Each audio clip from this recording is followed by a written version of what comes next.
Hello guys, good evening. Pagabihan na tayo guys sa ngayon pa tayo nakakarating.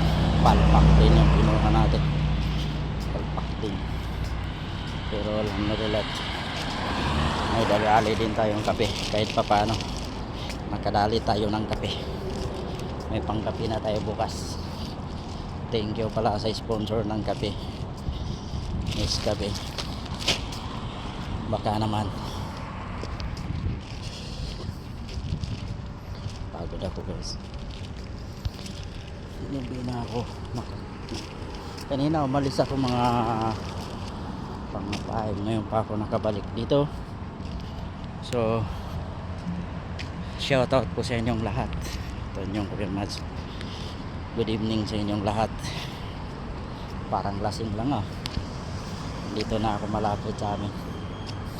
So far mainit, pero hindi na gaano mainit. Ang buhay talaga ganito guys. Kailangan lang natin talagang magtiis araw-araw ng hamon ng buhay. Bukas papasok na naman tayo ng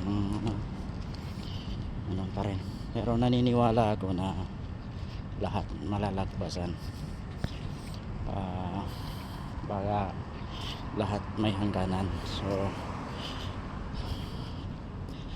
inshallah next year siguro hindi na ganito. So next year hindi na ganito, at medyo mabuti-buti na next year. So hanggang dito na lang, peace out.